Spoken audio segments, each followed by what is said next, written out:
की इस क्लासेस में आपका स्वागत है।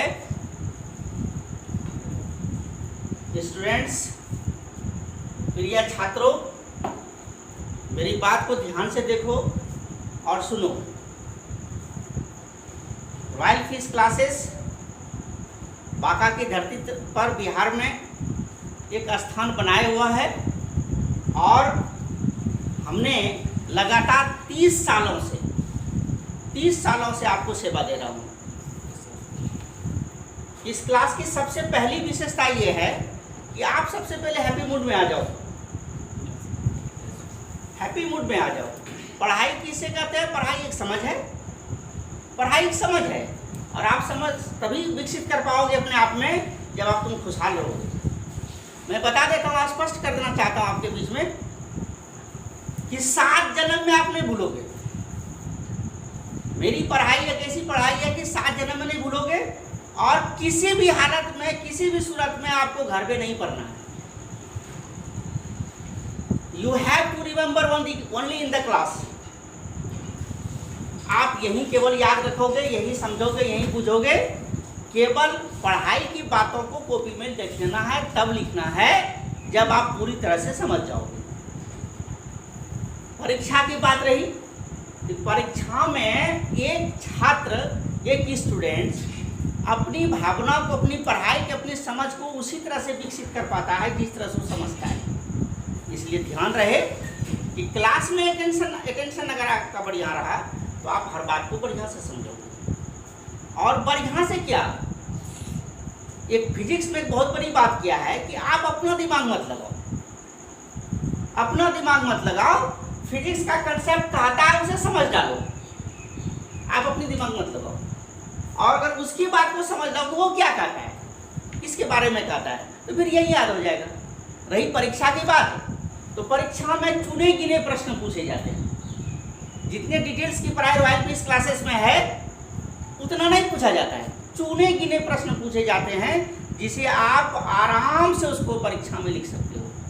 और रही बात परीक्षा का, सीबीएसई बोर्ड की परीक्षा की बात हो, आईसीएसई बोर्ड की परीक्षा की बात हो, बिहार बोर्ड की परीक्षा की बात हो, यूपी बोर्ड के परीक्षा की बात हो, झारखंड बोर्ड के परीक्षा की बात हो, बंगाल के परीक्षा की बात हो, फिजिक्स में कोई खास बदलाव नहीं। ऑल ओवर इंडिया के स्टूडेंट्स आप आराम से याद कर सकते हो, समझ सकते हो। इसीलिए मन को विकसित करो और मन को विकसित रखते हुए, दिमाग को विकसित रखते हुए आप समझो कि फिजिक्स कहता क्या है, चैप्टर क्या कहता है। टॉपिक जब आपके सामने प्रस्तुत हो रहा है तो आप उसके बारे में जानो कि वो किस तरह से बात करना चाहता है, किस बिंदु पर बात करना है, उसके प्रश्न के स्टाइल क्या है, कैसे प्रश्न लॉन्ग टाइप पूछे जाते हैं, कैसे प्रश्न शॉर्ट टाइप पूछे जाते हैं, कैसे प्रश्न ऑब्जेक्टिव पूछे जाते हैं, और उसके अंदर का जो क्रियाविधि है उसे हम जान लेंगे, समझ लेंगे, कॉपी में डाल लेंगे, आपकी पढ़ाई संपन्न होगी। एक अहम बात आपको बताना चाहता हूँ मैं, और वो अहम बात यह है कि फिजिक्स को आप ऐसे चाहोगे कि आप किसी दिन, महीने में किसी एक दिन आपने मेरे साइट को खोला, रॉयल फिश क्लास की साइट को खोला और एक महीने में आपने एक दिन एक टॉपिक को देखा। ऐसा नहीं होता है।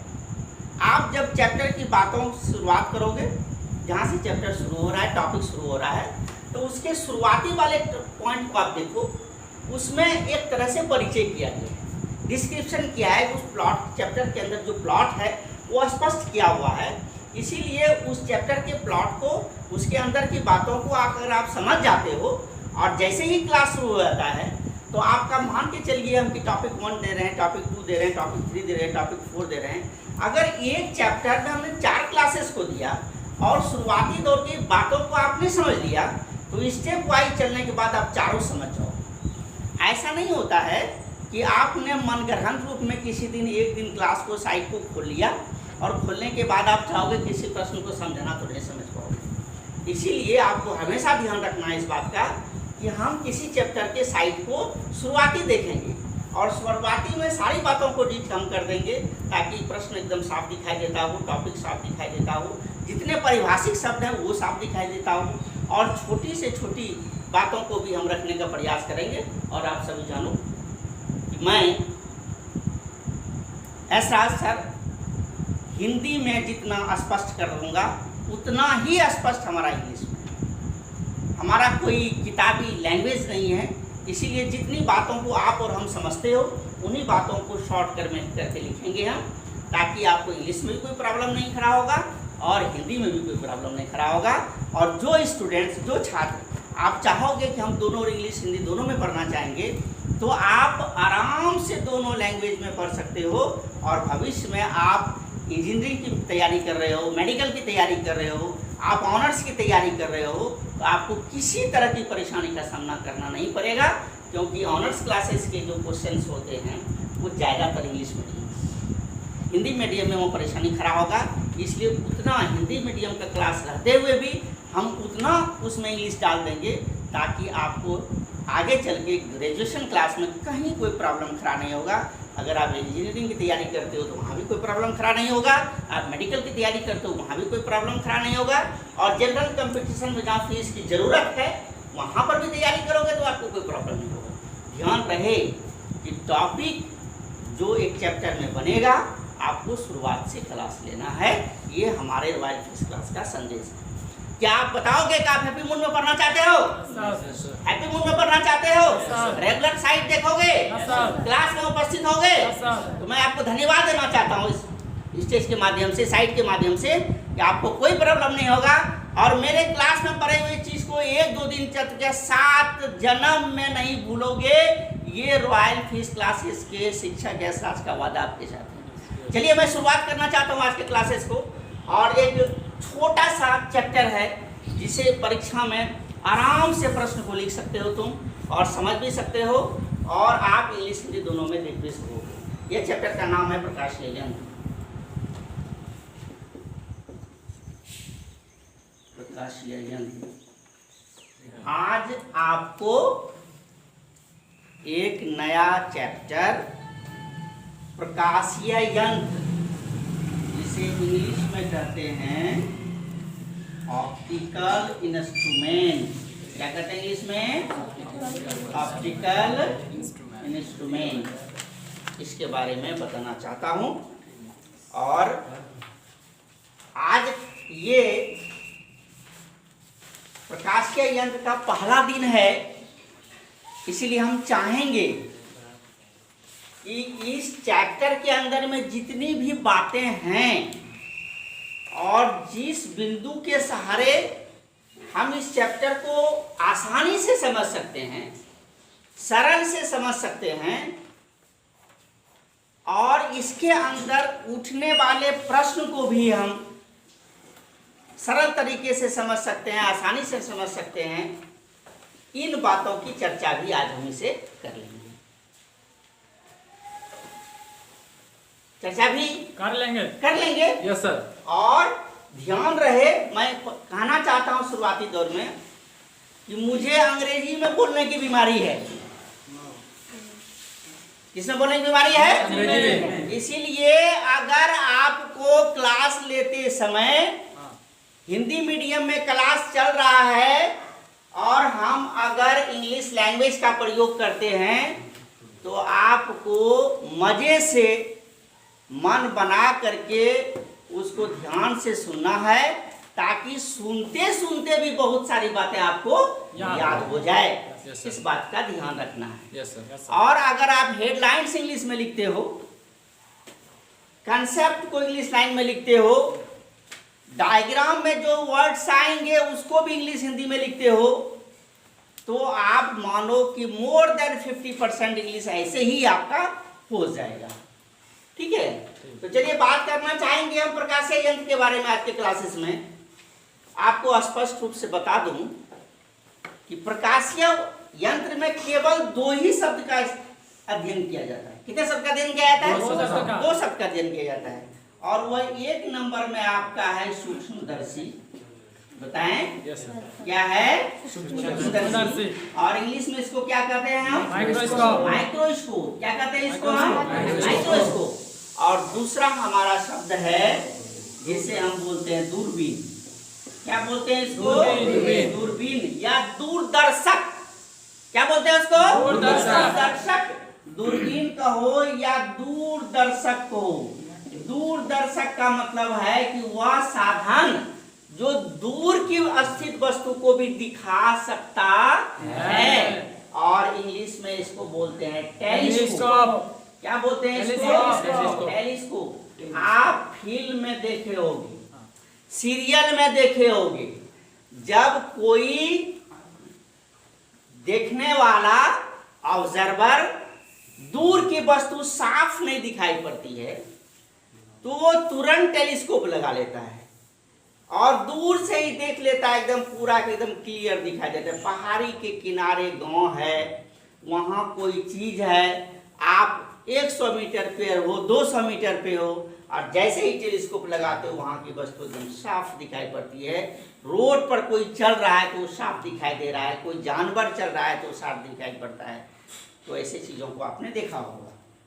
तो ये दो ही शब्द का अध्ययन यहाँ पे हमको करना है, वह है हमारा सूक्ष्मदर्शी और वो हमारा दूसरा क्या है? दूरबीन। माइक्रोस्कोप और टेलीस्कोप। माइक्रोस्कोप और टेलीस्कोप, इसी दो शब्द का अध्ययन करना है। स्टूडेंट्स, प्रिय छात्र, आपको मैं बता देना चाहता हूँ इस चैप्टर में कि जो साधन का अध्ययन करना है, क्योंकि हमारा चैप्टर का नाम है प्रकाशीय यंत्र, साधन है हमारा, ऑपरेटर्स है हमारा, ऑप्टिकल ऑपरेटर्स है हमारा, तो इसके द्वारा हम क्या अध्ययन यहाँ पे करेंगे, इन बातों का भी ज्ञान हमें हो जाना चाहिए। जब आप पिछले क्लास में थे, मैट्रिकुलेशन में थे, तो वहाँ पर भी आपने प्रकाशीय यंत्र को पढ़ा होगा और प्रकाशीय यंत्र में वहाँ पर भी इसकी चर्चा है, मैट्रिक क्लास में भी इसकी चर्चा है, माइक्रोस्कोप का और टेलीस्कोप का, माइक्रोस्कोप का और टेलीस्कोप। लेकिन मैं बता देना चाहता हूँ आपको कि आपने जो अध्ययन किया था मैट्रिक क्लास में, प्लस 10 क्लास में किया था, वहाँ पर जो किया था और आप यहाँ जो करोगे, दोनों में बातों को समझ लीजिए आप। तो आपने माइक्रोस्कोप अगर अध्ययन किया है, वहाँ पे सिंपल माइक्रोस्कोप का अध्ययन किया है, कंपाउंड माइक्रोस्कोप का अध्ययन किया है, टेलीस्कोप का अध्ययन किया है, तो वहाँ पर आपने एक ही शब्द का अध्ययन किया और वह शब्द क्या है? वह शब्द है आपका आवर्धन। वह कौन सा शब्द है? आवर्धन। और इंग्लिश में इसको कहते हैं मैग्निफिकेशन। क्या कहते हैं इसको? मैग्निफिकेशन। आप में से कोई बताओगे कि आवर्धन की परिभाषा क्या है? Yes sir. बोलिए। वस्तु की ऊंचाई और प्रतिबिंब की ऊंचाई। ध्यान से बोलिए और दूसरे लोग कोई बोलिए, और कोई लोग बोलिए। हाँ, नहीं, आवर्धन का परिभाषा मैं पूछ रहा हूँ, मैग्निफिकेशन का परिभाषा, प्रतिबिंब की ऊंचाई और वस्तु की ऊंचाई, प्रतिबिंब की ऊंचाई और वस्तु की ऊंचाई के अनुपात को आवर्धन करता है। अर्थात आप इस तरह से देखे होंगे, इस तरह से देखे होंगे कि m बराबर HI बटे HI बटे HO, जिसमें हाइट ऑफ इमेज है HI और हाइट ऑफ ऑब्जेक्ट क्या है? वस्तु की ऊंचाई है। इस दोनों के रेशियो को, अनुपात को हम लोग बोलते हैं आवर्धन। स्टूडेंट्स जानो, यह अध्ययन आपने किया है मैट्रिक क्लास में, और यहाँ पर जब आ गए हो, कॉलेज क्लासेस में आ गए हो, सेकेंड ईयर क्लासेस में आ गए और यहाँ भी वो चैप्टर है, तो यहाँ भी उन बातों को हम पढ़ेंगे, क्योंकि कॉलेज का मतलब लेक्चर क्लास है और यहाँ पे छोटी बातों से क्लास शुरू होती है और अपने सिलेबस में हम लोग पहुँच जाते हैं। क्या पहुँचते हैं कि नहीं पहुँचते हैं? इसीलिए इन बातों का भी ध्यान रखना है कि आवर्धन भी हम पढ़े थे और यहाँ भी उसको मेमोरी में एक बार फिर डाल देंगे। बट हमारा सेकेंड ईयर का क्लास, ऑप्टिकल इंस्ट्रूमेंट का क्लास जो यहाँ पर है, तो इसमें जो हम इन साधनों का उपयोग करेंगे और कैलकुलेशन करेंगे, तो यहाँ पर हम निकालेंगे आवर्धन क्षमता। क्या निकालेंगे हम? आवर्धन क्षमता निकालेंगे, जिसको बोलते हैं हम लोग मैग्नीफाइंग पावर। क्या बोलते हैं इसको? Magnifying power. तो उसमें मैग्नीफिकेशन और मैग्नीफाइंग पावर में क्या अंतर है कि आप जानो कि मैग्नीफिकेशन जो सिंपली आपने देखा HI बटे HO, तो ये हमारा लीनियर मैग्नीफिकेशन कहलाता है। कौन सा मैग्नीफिकेशन कहलाता है? लीनियर, जिसको बोलते हैं रैखिक आवर्धन। क्या कहलाता है? रैखिक आवर्धन। और यहाँ पर हम लोग जो आपको कहा कि यहाँ पर हम अध्ययन करेंगे आवर्धन क्षमता का, तो इसका नाम है कोणीय आवर्धन। कौन सा नाम है? कोणीय आवर्धन। और इंग्लिश में बोलते हैं इसको एंगुलर मैग्नीफिकेशन। कौन सा बोलते हैं? एंगुलर। एंगल से एंगुलर बना, एंगल से कौन से? कोणीय बना है। कौन से क्या बना है? कोणीय। कोणीय। तो यहाँ पर जब अध्ययन आप करोगे तो यहाँ पर देखोगे कि इस तरह का कि हम यहाँ पर एमपी लिखेंगे, मैग्नीफाइंग पावर। क्या लिखेंगे हम लोग? MP, magnifying power. और यहाँ पर हमारा जो फार्मूला आएगा जिस पर हम लोग कैलकुलेशन करेंगे मैग्नीफाइंग पावर का, वो आता है बीटा बाय अल्फा। क्या आएगा वो? Beta by alpha. ये एंगल है और ये भी एंगल है, बीटा भी एंगल है और अल्फा भी एंगल है। तो बीटा क्या है कि प्रतिबिंब के द्वारा आंख पर बना कोण, प्रतिबिंब के द्वारा आंख पर बना कोण हमारा बीटा हुआ, और वस्तु के द्वारा आंख पर बना कोण हमारा अल्फा हुआ। तो प्रतिबिंब के द्वारा बना कोण और वस्तु के द्वारा बना कोण, इसके अनुपात को हम लोग बोलेंगे आवर्धन क्षमता। क्या बोलेंगे हम लोग? आवर्धन क्षमता, मैग्नीफाइंग पावर। क्या बोलेंगे इसको? Magnifying power. ध्यान रहे कि जब हम लोग देखेंगे ऐसा माइक्रोस्कोप और टेलीस्कोप में इमेज जो बनता है तो एक ही बार में नहीं होता है, 2 बार बनता है। एक बार बनता है आपका ऑब्जेक्टिव से और दूसरे बार बनता है अपना आईपीस से, डबल लेंस रहता है उसमें। तो उस परिस्थिति में यहाँ पर बात करेंगे कि अंतिम प्रतिबिंब के द्वारा आंख पर बना कोण, इसके द्वारा अंतिम प्रतिबिंब के द्वारा आंख पर बना कोण और वस्तु के द्वारा आंख पर बना कोण, इसके अनुपात को हम लोग कहेंगे magnifying power. Magnifying power is the ratio, magnifying power is the ratio.